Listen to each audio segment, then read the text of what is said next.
이번 주 우리가 함께 볼 말씀 로마서 8장 26절 27절입니다. 신약성경 150쪽 151쪽 전후가 됩니다. 우리 같이 한 말씀 한 목소리로 읽겠습니다. 로마서 8장 26절 27절 다 같이. 이와 같이 성령도 우리의 연약함을 도우시나니 우리는 마땅히 기도할 바를 알지 못하나 오직 성령이 말할 수 없는 탄식으로 우리를 위하여 친히 간구하시느니라. 마음을 살피시는 이가 성령의 생각을 아시나니 이는 성령이 하나님의 뜻대로 성도를 위하여 간구하심이니라. 아멘. 할렐루야. 오늘 또 저와 여러분의 가정, 자녀 그리고 하는 모든 일들마다 하나님의 돕는 손길로 함께 하시길 주님의 이름으로 축복합니다. 그리고 새해에도 마음의 소원대로 기도한 대로 다 이루어지시기를 바랍니다. 저는 지난 주일 밤에 비행기를 타고 미국 인디애나주에 있는 OMS 본부, 옛날에는 오리엔탈 미션 소사이어티 이렇게 했는데 이제 중간에 이름을 바꿔서 완 미션 소사이어티 이렇게 하는데 1901년도에 세워진 세계적인 선교 단체입니다. 그래서 이번에 그 본부를 이렇게 방문해 가지고 총재와 거기 헤드쿼터들과 함께 한 3일에 걸쳐 가지고 세계 선교를 위해서 어떻게 협력하고 어떤 전략으로 나갈 것인가 이 회의를 하고 왔습니다.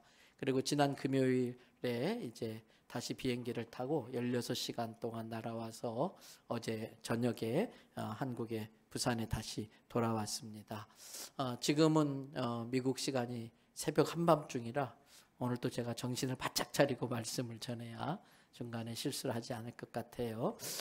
늘 그렇듯이 분명한 것은 우리 성도님들의 간절한 기도와 또 사랑의 후원이 있었기 때문에 이렇게 주님이 시키시는 일들을 제가 잘 감당할 수 있다는 것을 매번 느끼게 됩니다. 이 기도와 후원에 진심으로 다시 한번 이 자리를 빌어 감사를 드립니다. 저는 이번에 회의를 하다가 중간에 수요일 날 일부러 시간을 내서 차로 한 3시간 반 정도 거리에 있는 켄터키주 윌모라고 하는 자그마한 도시가 있는데 거기에 있는 에즈베리 대학교를 방문을 하고 왔습니다. 미국의 아주 명문 신학 대학교이고요. 그동안에 아주 특출난 기독교 지도자들을 많이 배출한 대학입니다. 무엇보다도 19세기에 미국에 큰 부흥운동이 일어났는데 그 부흥운동의 핵심이 바로 에즈베리 대학교입니다. 그 1900년대 초에 또는 1800년대 말에 큰 부흥이 일어났을 때에 동양의 기독교를 모르는, 예수를 모르는 저 사람들을 구원해야 되겠다. 많은 미국, 캐나다 젊은이들이 그 당시에 일본으로 한국으로 선교사로 헌신해서 오게 됐고 우리 교단도 그때의 큰 혜택을 입기도 했던 것입니다. 제가 이번에 특별히 그곳을 방문한 것은 작년에 바로 그곳에서 작년 2월 달에 있었던 놀라운 부흥운동의 현장을 직접 보고 싶어서였습니다. 2023년 2월 8일부터 21일 동안 밤낮으로 쉬지 않고 계속 집회가 이어졌었는데 그때 그 현장에 있었던 그 학자들, 교수들의 말에 의하면 그때 일어난 부흥 현상은 21세기에 미국에서 일어난 가장 강력한 부흥의 역사라고 이야기를 했습니다. 에즈베리 대학교의 톰 맥콜 교수의 말에 의하면은 2월 8일 수요일 날 그 대학교 채플은 늘 주기적으로 드리는 아주 평범한 예배였다고 합니다. 그런데 예배가 마치고 찬양팀들이 찬양을 막 부르기 시작하는데 그때부터 그곳에 사람의 말로 표현할 수 없는 성령님이 모두에게 임했다고 하는 것을 느낄 수밖에 없는 아주 신비로운 그러한 감동과 현상들이 일어나기 시작했다고 합니다. 설교하신 목사님께서 여러분들 중에 아직도 하나님의 사랑을 믿지 못하거나 아직도 하나님이 나를 사랑한다는 것을 경험하지 못한 분들은 그냥 가지 마시고 계속 남아서 기도해 보라고 부탁을 했습니다. 그때 19명의 학생들이 앞에 나와가지고 계속해서 조용한 가운데 찬양하며 기도를 하고 있었는데 갑자기 사람의 말로 표현할 수 없는 아주 초자연적인 정서적으로도 느낄 수밖에 없는 아주 그러한 주님의 임재를 경험하게 되어졌고 얼마나 하나님이 자기들을 사랑하는지 막 그게 감동되어지면서 너무 좋아가지고 그 자리를 떠날 수가 없었다고 합니다. 그래서 계속 기도하는 가운데 그 시간이 너무 좋으니까 내 사랑하는 친구들, 학우들도 이 경험을 하면 좋겠다 싶어서 거기서 문자를 보내기 시작했습니다. 점심시간이 지나고 그 문자를 받고서 그게 뭐지? 그러면서 그 예배당으로 수백 명의 학생들이 모여들기 시작했고 그들은 아주 조용하지만 아주 깊은 찬양을 하나님께 올려드리면서 자기들의 죄에 대해서 애통하는 마음으로 자기의 죄를 회개하기 시작했고 그러면서 주님이 자기들의 심령을 어루만져 줄 때에 자기들의 마음속에 얼마나 하나님이 나를 사랑하시나 이게 느껴졌고 그러면서 중보기도가 시작되는데 이 땅에 하나님의 온전한 치유와 하나님이 주신 평안과 정의가 이루어지게 해달라고 막 기도하기 시작했습니다. 그러면서 이제 자연스럽게 자기가 받은 은혜를 고백하면서 간증하기 시작했는데 그게 21일 동안 계속 되어진 겁니다. 분명한 것은 모든 순서와 모든 시간은 오직 예수 그리스도에게만 초점이 맞춰졌다고 합니다. 찬양을 인도하든 기도하든 메시지를 전하는 어떤 특별한 지도자가 부각되지 않고 이 모든 것들은 학생들에 의해서 자발적으로 예배와 기도와 찬양이 진행되어졌고 교수들이 이것이 심상치 않은 현상이라는 것을 느끼자 바로 예배실 옆에다가 임시 사무실을 차려놓고 혹시라도 그 과정에 여러 가지 나타나는 현상들이 좀 비성경적이고 이런 것들이 있진 않을까 그런 것들을 잘 지도하기 위해서 옆에서 이렇게 사무실을 차려놓고 교수들은 이렇게 도와주기 시작했다는 겁니다. 21일 동안 그곳에서 일어나는 일들과 자기들이 받은 은혜들을 이렇게 SNS를 통해서 문자로 이렇게 알리기 시작하자 많은 사람들이 나도 그 현장에서 은혜 받고 싶다 그래서 전 세계에서 모여들기 시작했는데 나중에는 하루에 1만 5천 명씩 그 기도의 모임에 참여하게 된 겁니다. 제가 이번에 직접 가봤을 때에 이 윌모란 도시는 자동차 도로가 2차선밖에 안 되는 아주 그런 작은 시골 도시였었습니다. 그런데 동시에 그 많은 사람들이 거의 5만여 명이 그 당시에 다 모여들었다고 하는데 도시가 마비되기 시작하자 학교 당국자들과 그 일모시 당국자들과 주민 자치회가 모여가지고 계속해서 이 부흥의 은혜를 사모하는 분들을 어떻게 도울 수 있는 것인가 대책을 세우고 지원을 아끼지 않았다는 것입니다. 그런데 이렇게 이 놀라운 부흥이 있기 전에 이미 에즈베리 대학에는 이 부흥의 역사들이 계속해서 주기적으로 있어 왔습니다. 간단히 정리해드리면 1905년도는 세계 부흥 역사에 아주 의미 있는 해입니다. 우리나라로 말할 것 같으면 원산 지역에서 선교사님이 내가 이 조선족들을 이렇게 무시하는 마음으로 선교에 임하고 있었다. 이게 얼마나 큰 죄인가. 그것을 회개하기 시작했고 이 회개 운동이 2년 동안 계속 커지면서 우리가 잘 아는 어게인 1907 1907년 평양 장대현 교회에 큰 부흥 운동이 일어나기 시작한 거지요.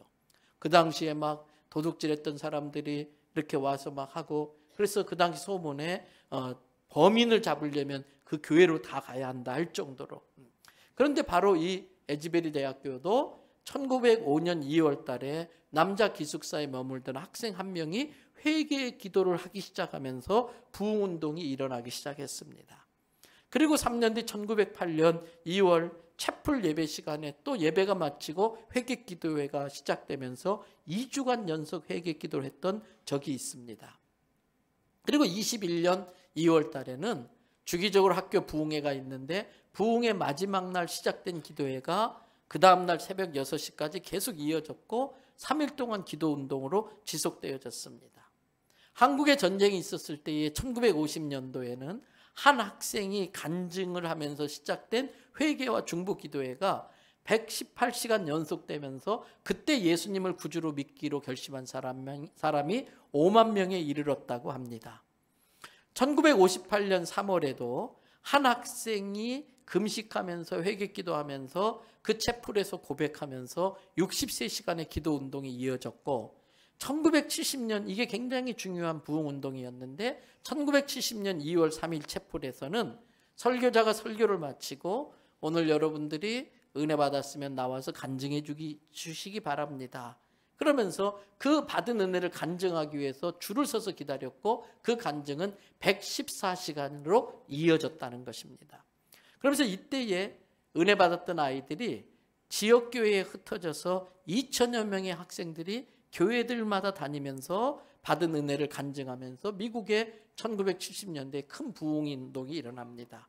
그러면서 미국 전역에 130개 대학 캠퍼스로 그 부흥의 불길이 붙으면서 130개 대학에 많은 젊은이들이 또 주님 앞에 헌신하면서 부흥하게 된 거지요.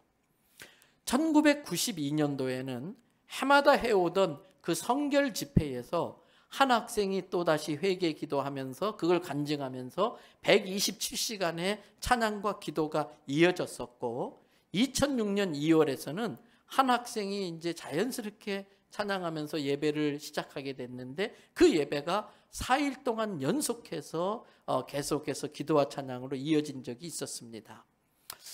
그러면서 작년 2월에 있었던 이러한 부흥 현상들에 대해서는 이제 전 세계의 기독교 석학들, 학자들이 모여서 이 부흥 운동이 어떤 의미를 갖는지 연구를 시작했습니다. 그래서 전 세계 기독교 지도자들이 모이는 국제회의가 1974년 스위스 로잔에서 시작된 로잔 회의인데 올해 로잔 대회가 우리 한국에서 진행하게 됩니다. 이때에 이 에즈베리 대학에서 있었던 이 부흥 현상에 대해서 학자들이 연구한 것들을 이제 공식적으로 보고하도록 준비되어져 있다고 합니다.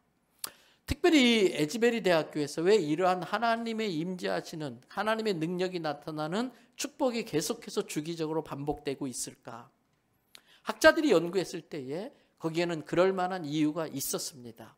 첫 번째, 에즈베리 대학교에는 전통적으로 흐르는 영적 유산이 있었던 것입니다. 전통적으로 그 대학 안에 흐르고 있는 영적인 유산들이 있었는데 앞에서 말씀드린 것처럼 이 대학교에서는 20세기 초부터 8번에 걸쳐서 강력한 성령의 임재가 있었는데 그때의 주의 은혜를 경험했던 많은 그 대학 출신들이 계속해서 그 학교를 위해 기도하고 있다는 것입니다. 그러면서 에즈베리 대학의 출신들은 하나님, 우리 후배들이 대학을 졸업하기 전에 우리들처럼 하나님의 은혜를 경험하고 성령을 받게 해달라고 기도하는 그룹들이 많다는 것입니다.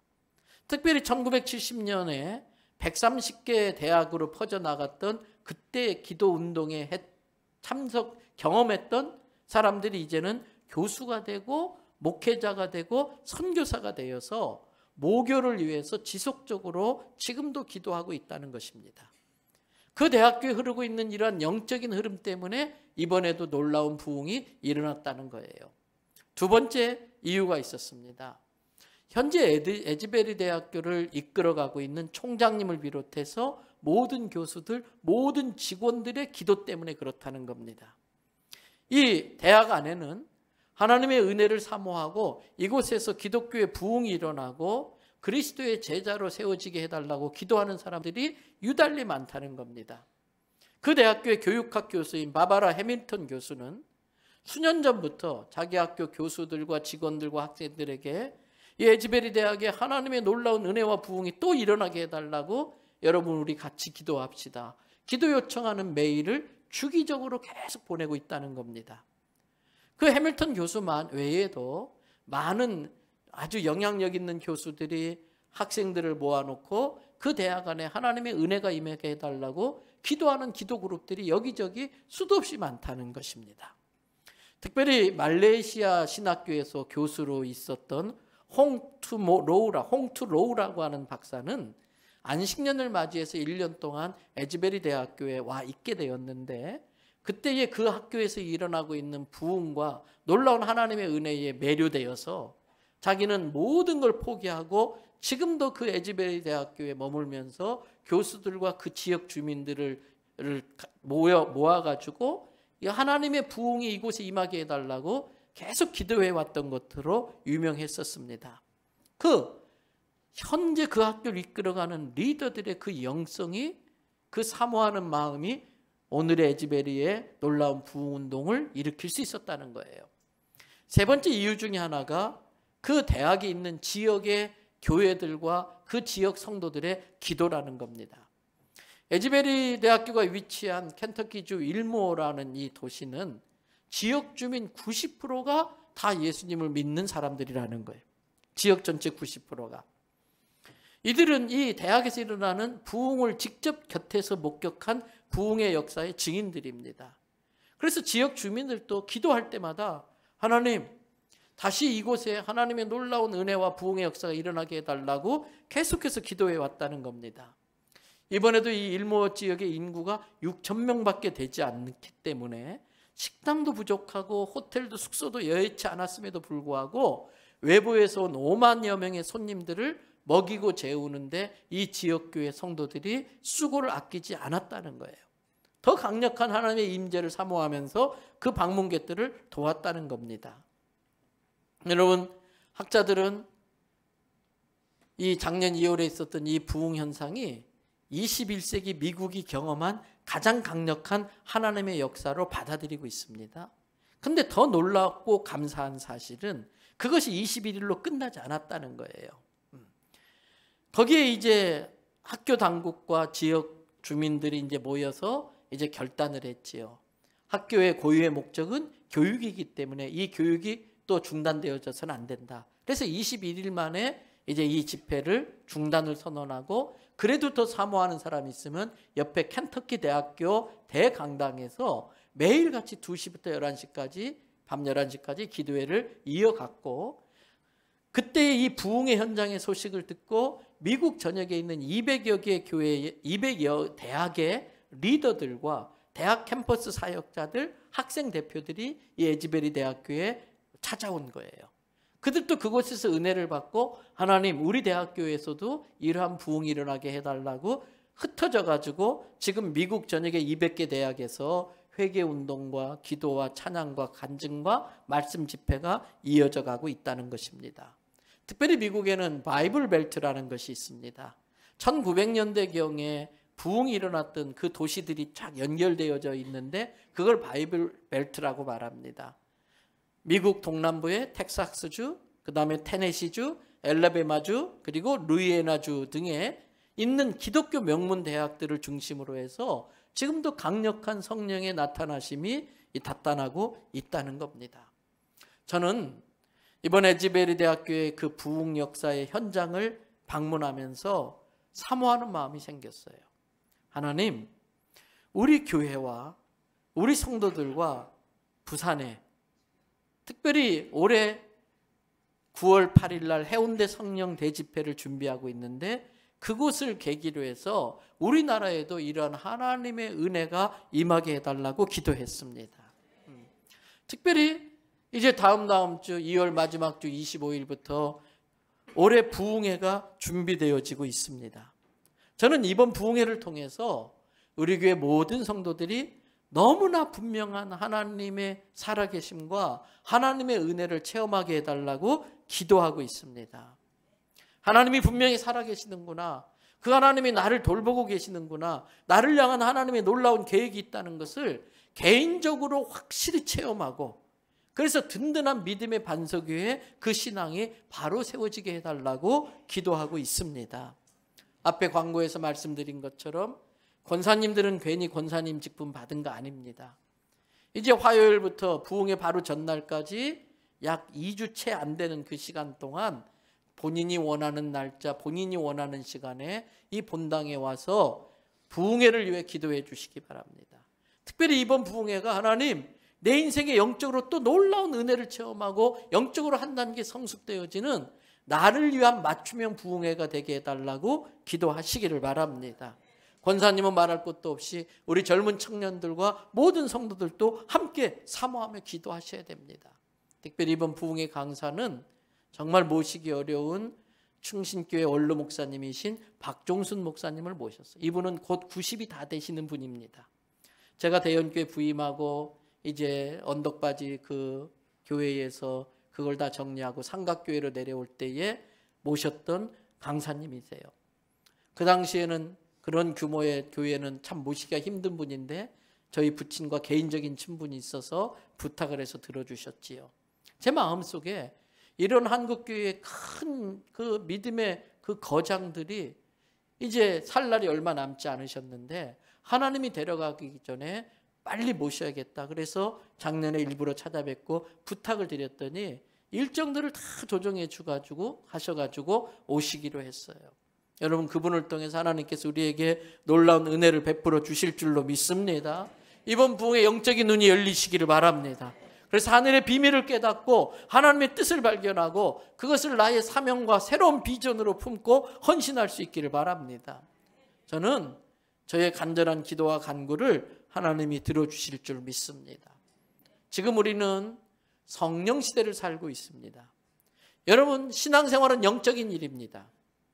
영적인 일인데 영적 세계를 모르고서는 올바로 신앙생활을 할 수 없어요. 성령님이 얼마나 대단한 분이신데요. 여러분, 귀신 들린 사람들은요, 웬만한 사람이 제압할 수가 없습니다. 귀신만 들려도. 그런데 그 귀신들이 벌벌 떨게 만드는 성령님이 내 안에 계시다면 정말 그 사람은 그 성령을 통해서 놀라운 일들을 감당할 수 있을 줄 믿습니다. 여러분, 명절만 되면 이 귀신들이 위장하고 찾아오잖아요. 내가 네 부모다, 내가 네 조상이다. 그래서 하나님께만 돌려드려야 될 영광과 경배를 그들이 가로챕니다. 사람들에 의해서 영광과 경배를 받으면 이 귀신들의 권세는 점점 더 세지는 거지요. 근데 여러분, 내 안에 성령님이 임재하고 계시면 어떤 귀신도 어떤 어둠의 권세도 벌벌 떨며 달아나는 걸 깨달으시기 바랍니다.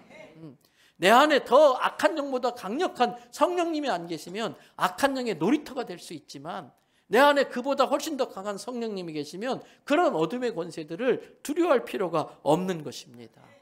그러면 성령님은 어떤 일을 하실까요?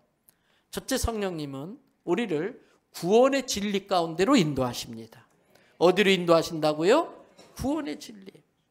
성령님은 우리로 하여금 우리가 죄로 인하여 멸망할 죄인이라는 걸 깨닫게 해주십니다. 성령님은 우리의 죄를 깨닫게 할 뿐만 아니라 회개케 하십니다.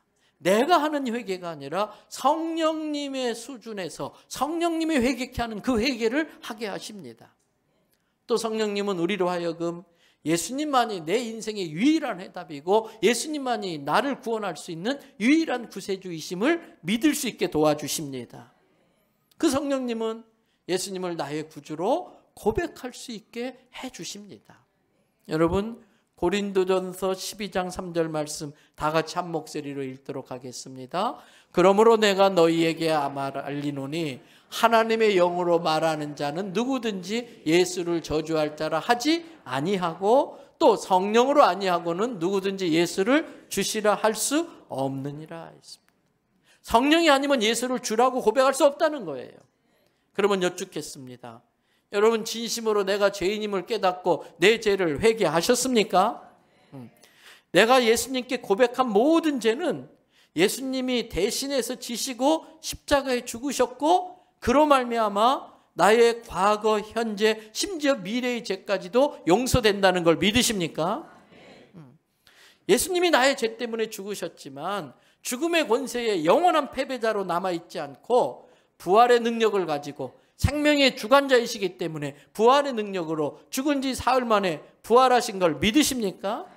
그 부활의 생명으로 나에게 영원한 생명을 주셔서 내가 이 땅의 삶을 마치면 그것이 끝이 아니고 다시 영원한 하늘나라에서 그 영원한 생명으로 하나님과 영원토록 살게 될 걸 믿으십니까?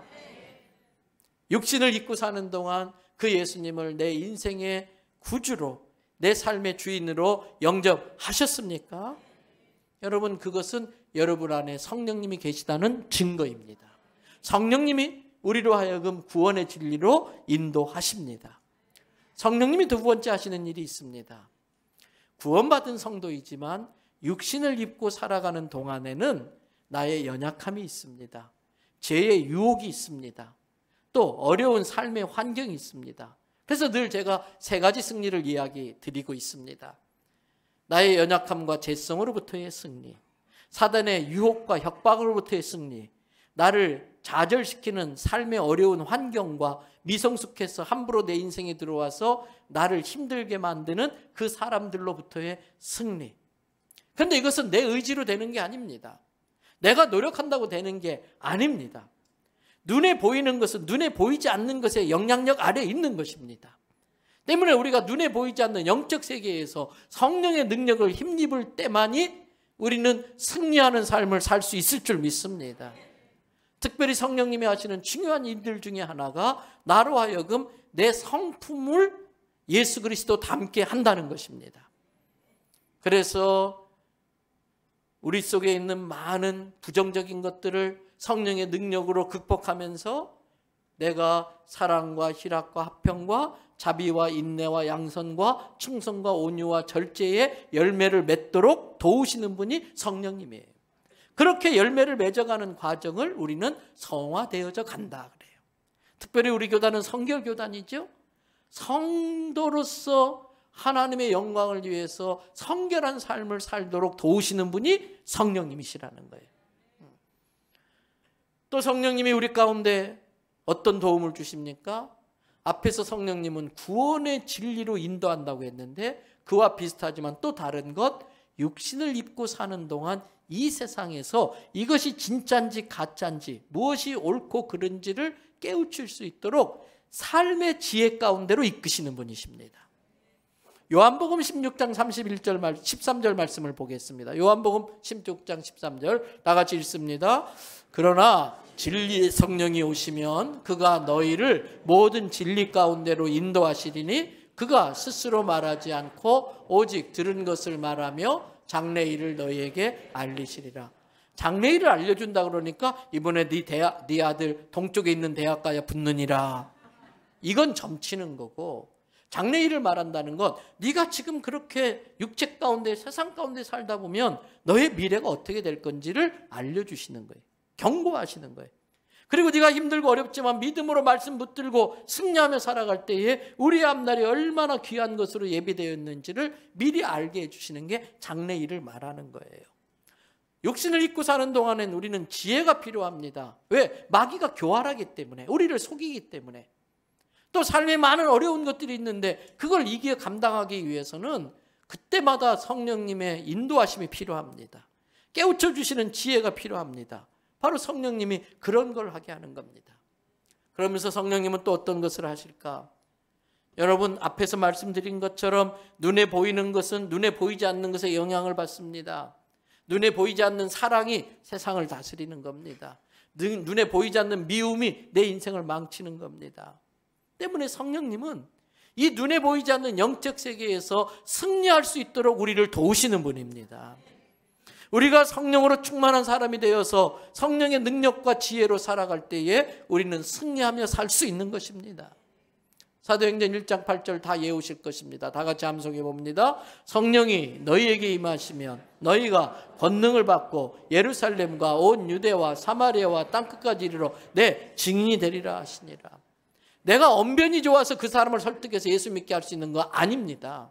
전도는 영적인 일이기 때문에 내가 기도하고 성령님을 의지하고 성령님과 함께 갈 때에 내가 그때마다 할 말을 생각나게 해주시고 전도할 사람의 마음을 성령님이 미리 열어주시는 것입니다. 때문에 모든 성도는 반드시 성령으로 충만해져서 주의 강한 용사가 되어야 할 줄로 믿습니다. 여기서 우리가 알아야 될 것이 있습니다. 성령님의 내주하심과 충만하심은 구분할 줄 알아야 됩니다. 앞에서 말한 것처럼 예수님을 구주로 고백했으면 그건 내 안에 성령님이 계시다는 증거입니다. 그러나 성령님이 충만한 것과는 다른 겁니다. 내가 성령님의 인도하심에 순종하며 그 성령님의 이끄심에 적극적으로 반응할 때에 내 안에 성령님이 다이나믹하게 나를 막 이끌어 가시는 거, 이게 성령 충만한 상태. 그럴 때에 막 믿음이 생기고 할 수 있다는 자신감도 생기고 그럴 때 막 감사가 생기고 그럴 때의 마음의 기쁨과 평화가 넘쳐나는 것입니다. 그래서 성령 충만한 사람은 늘 얼굴이 평안하고요, 얼굴에 담대함과 자신이 있는 것입니다. 그건 교만과 다른 것입니다. 특별히 성령 충만을 눈에 보이는 현상으로 이해하려고 하면 실수할 수 있습니다. 분명히 성령 충만의 결과로서 눈에 보이는 현상들도 있기는 합니다만은 그 성령의 충만함의 현상은 아주 다양한 것입니다. 눈에 보이는 현상만으로서 그것을 이해하면은 속을 수가 있고 잘못된 길로 들어갈 수가 있습니다. 예를 들어서 여러분, 무당들이 굿하는 걸 보셨나요? 특별히 작두 타는 무당을 본 적이 있으신가요? 저는 신학교 때 궁금해서 직접 가서 봤어요. 처음 생각할 때에 작두 타면은 그 칼이 그냥 뭉퉁한 칼이기 때문에 저렇게 할 수 있나 생각해 봤어요. 그렇게 생각했어요. 아니요. 시퍼렇습니다, 칼이. 종이가 쓱 벨 정도입니다. 근데 거기에 맨발로 올라가서 출출출 뜁니다. 춤을 춥니다. 몸이 깃털처럼 가벼워지는 거예요. 귀신들도 그 정도는 하는 거예요. 귀신 들리면 그렇게 되는 거예요. 그 현상에 우리가 속아버리면 악한 영에 속을 수 있고 잘못된 길로 빠질 수 있는 것이지요. 때문에 성령님의 임재는 굉장히 인격적이십니다. 그러나 그 나타나는 현상은 그 사람의 상황과 또 성향이나 과거의 배경에 따라 다양해요. 어떤 사람은 성령님이 임재하셨지만 깊은 고요와 평안 가운데 푹 빨려 들어가는 사람들이 있어요. 아주 정적이며 아주 조용하지만 세상 어디에서 얻을 수 없는 그 평안과 기쁨이 그 안에 충만해지는 걸 체험합니다. 또 어떤 사람은 과거에 살았던 어떤 영향 때문에 억눌렸던 감정들, 묶여있던 정서적 감정들이 폭발적으로 표현될 수도 있어요. 그래서 막 통곡하며 울기도 합니다. 떼굴떼굴 구르기도 합니다. 그리고 어떤 사람은 강권적인 힘에 의해서 소위 우리가 말하는 입신이라고 그러지요. 주님과 깊은 교제 가운데 내가 내 몸 안에 있는지 몸 밖에 있는지 알지 못한다고 하는 그 바울의 고백처럼 그런 경험을 할 수도 있는 것입니다. 그러나 이러한 현상보다 더 중요한 것은 내 안에 계신 성령님과 인격적으로 교제하는 겁니다. 그분을 사모하고 그분을 더 내 속에 충만히 역사하실 수 있도록 그분에게 이렇게 또 의뢰하고 또 그분께 직접 여쭙고 구하고 그분이 인도하실 때에 두려움도 있고 염려도 있지만 믿음으로 성령님이 깨우쳐 주시는 생각에 순종하며 가는 것이지요. 여러분, 성령님은 절대 인격적이시기 때문에 억지로 강제로 끌고 가지 않습니다. 그러나 내가 자발적으로 내 삶을 그분께 드리면서 그분께 도움을 요청하면 그분은 나를 통해서 놀라운 일들을 행하시는 것입니다. 특별히 성령님은 죄와 함께 하실 수 없는 분이십니다. 내 안에 내주하시지만 회개하지 않은 죄가 있으면 성령님은 다이나믹하게 역사하지 않으십니다. 그래서 죄와 함께는 성령 충만이 동시에 있을 수가 없는 것입니다.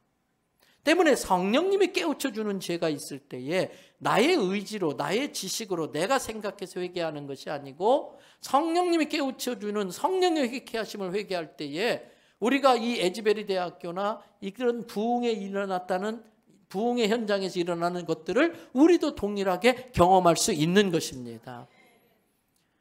여러분, 오래전에 내가 성령 충만했지만 세상에 너무 깊이 빠졌고 또 세상에 미련이 남아있어서 그 성령님의 요구를 계속 무시하고 고의적으로 죄 가운데 머물게 되면 그것은 성령을 소멸하는 것이 됩니다. 그거는 정말 무서운 죄가 되는 것이지요. 또 하나 오해하지 마셔야 될 것은 성령님은 도우시는 분이지 대신해 주시는 분이 아니라는 겁니다.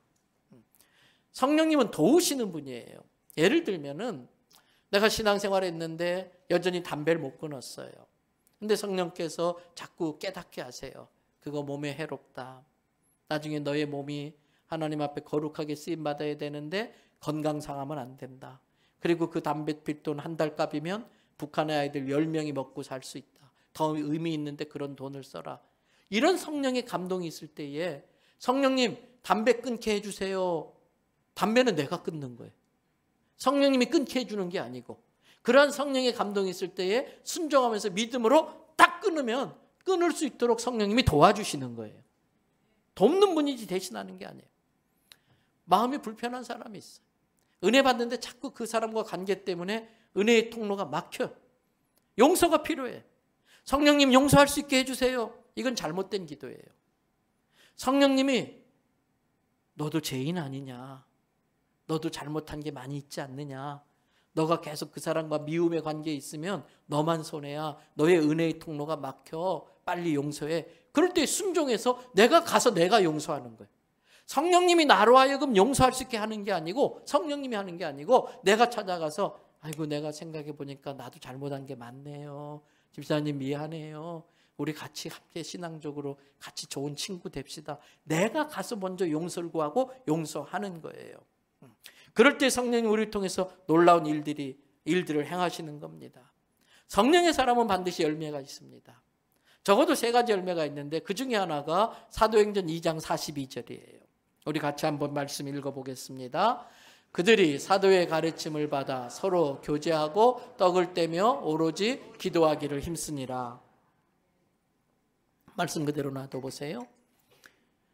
초대교회에 성령이 임하자 그 교회 안에 어떤 현상이 나타났느냐? 첫째는 사도의 가르침을 받았다. 말씀 중심이 돼야 된다는 거예요. 신앙생활이. 그리고 그 말씀을 전하는 영적 지도자들의 권위에 순종하면서 질서 있게 신앙생활했다는 뜻이에요. 두 번째, 서로 뭐 했어요? 교제. 공동체가 돼야 된다는 거예요. 성도끼리 서로 기도의 제목을 나누고 또 칭찬을 나누고 어려운 사람 있으면 돕고, 어려운 사람이 있는데 내가 돕지 않았어요. 내가 어려울 때 도울 사람이 없는 거예요. 사랑이 없다? 내가 사랑이 없어서 사랑을 실천 못했기 때문에 나를 사랑할 사람이 없었던 거지요. 때문에 마지막 때가 되면 모이기를 자꾸 싫어하게 돼요. 그래서 히브리서 10장 24절 25절 우리가 암송했잖아요. 모이기를 패하는 어떤 사람들의 습관과 같이 하지 말고 오직 권하여 그날에 가까울수록 더욱 그리하자. 그러니까 성도 간에 교제가 필요해. 그게 구역이고 그게 남녀전도예요. 열심히. 이번에 미국 갔다 오면서 마침 제가 시카고를 통해서 오는데 우리 배성호 안수 집사님, 전윤경 원사님이 시카고에 살아가지고 저녁에 호텔에서 잠깐 만났어요. 그분이 그런 이야기 하더라고요. 사업에 어려움을 겪고 우리 교회 오셨었잖아요. 그러면서 우리 교회에서 주의 은혜로 많이 회복됐는데 그때 제가 했던 이야기를 기억한대요.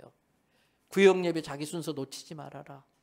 집이 좁아서 서서 예배드리는 한이 있더라도 그곳에 예배드릴 때 하나님이 그곳에서 은혜를 주기 때문에 그거 놓치지 말아라. 그래서 열심히 자기 집에서 예배드릴 때 은혜를 받았다는 거예요. 여러분, 교회는 성도의 교제가 있어야 되고 그 교제가 있는 것이 교회예요. 그리고 떡을 떼며 내가 조금 여유 있으면 떼어줘야죠. 사랑은 지갑이 줄어드는 거예요. 사랑하기 위해서 좀 내가 불편한 걸 감수해야지요. 그게 교회 공동체예요. 그리고 오로지 주님이 주인 되심을 고백하고 주님께 매달려 주의 능력으로 우리가 사명 감당할 수 있으니까 기도하라는 거예요. 그래서 성령으로 충만한 사람은 교회 생활에 열매가 있어요. 두 번째 성령으로 충만한 사람은 앞에서 말했던 대로 갈라디아서 5장 22절부터 25절 우리 직접 확인해 보겠습니다. 오직 성령 열매 첫째 뭐예요? 사랑. 사랑도 성령의 열매예요. 사랑이 없는 사람이 제일 불쌍한 사람이에요. 사랑할 줄 모르는 사람이 제일 가난한 사람이에요. 그 다음에 희락. 예수 믿으면 뭐가 그렇게 좋은지 콧노래가 나오고요. 그래도 인상 쓰고 계시네. 예수 믿으면 막 기쁨이 넘쳐야 돼. 그 다음에 화평. 자꾸 싸우려고 하면 안 돼. 자꾸 화해를 하려고 그러고요. 이간질 시키면 안 돼요. 화평을 깨면 안 돼요. 자꾸 하나됨을 이루려고 그러고. 그 다음에 그런데 이게 저절로 되느냐? 참아야 되는데 내 힘으로 안 되는 거예요. 사랑과 기쁨과 화평은 참을 때 이루어지는 건데 오직 성령의 능력으로 오래 참는 거예요. 그 다음에 자비. 넉넉해야 돼요. 인색하면 안 돼요. 많이 베풀 줄 알아야 돼요. 내 것만 챙기려고 하면 안 돼요. 그 다음에 양선. 생각이 선한 쪽으로 가야지. 자꾸 악한 쪽으로 가고 뭘 보면 자꾸 부정적으로 생각하고 악하게 생각하고 자기가 악하니까 자꾸 남도 악하게 보는 거예요. 양선. 그 다음에 충성. 내게 맡겨준 건 정말 최선을 다하는 거죠. 신실하게 충성스럽게 사명 감당하는 거예요. 그 다음에 온유. 뾰족뾰족하면 사람이 안 붙어요. 뾰족뾰족하면 다 달아나. 좀 보들보들하고요. 좀 부드러워야 돼. 쿠션감이 있으셔야 돼. 그래서 아기들 키울 때도요. 아주 질 좋은 부드러운 양털 같은 장난감을 자꾸 안겨줘야 돼. 애들이 그 부드러움을 느끼면서 온유해지는 거예요. 아니 뾰족뾰지면 안 돼요. 그다음에 절제, 브레이크가 있어야지요. 그 에즈베리 대학교에서도 교수들이 21일쯤 딱 되니까 딱 정확히 멈추는 거, 이게 절제예요. 그냥 놔둬버리면 대학교의 기능을 잃어버리고 도시 전체가 점점 문제가 생기면 불평이 생기기 시작하고 거기에 사단이 확 들어오잖아요. 그러니까 절제가 필요한 거예요. 그리고 세 번째 열매, 사도행전 4장 31절을 보세요. 예, 같이 한번 읽습니다. 빌기를 다하며 모인 곳이 진동하더니 무리가 다 성령이 충만하여 담대히 하나님의 말씀을 전하니라. 교회를 만든 이유, 성령의 9가지 열매를 주신 이유, 성령의 9가지 열매는 신뢰를 얻자는 거예요. 내가 전하는 복음이 그 사람에게 신뢰감을 갖고 받아들여질 수 있도록 성령의 9가지 열매의 삶을 통해서 그들에게 신용을 얻는 거예요. 그리고 교회 공동체가 힘을 모아가지고 영혼 구원하는데 교회의 목적이 있는 거예요. 여러분, 저는 우리 교회에도 이번 부흥회를 계기로 해서 그 에즈베리 대학교에 있었던 그 부흥이 성도들 한 분 한 분에게 일어나기를 축복합니다. 그리고 가정적으로, 교회적으로, 더 나아가서 9월 8일 해운대 성령 집회와 우리나라 전체에 이러한 부흥이 임할 때에 우리 교회와 성도들이 그 중심에 있기를 바랍니다. 부흥의 불쏘시개가 될 수 있기를 축복합니다. 그래서 다시 한번 우리 모든 성도들이 성령님을 사모하고 오늘 읽었던 로마서 8장 26절 27절의 말씀처럼 내 안에 계신 성령님이 말할 수 없는 탄식으로 하나님께 구하고 하나님과 깊은 영적 교제 가운데 주의 은혜로 날마다 승리의 삶을 살아갈 수 있게 되기를 주님의 이름으로 축복합니다.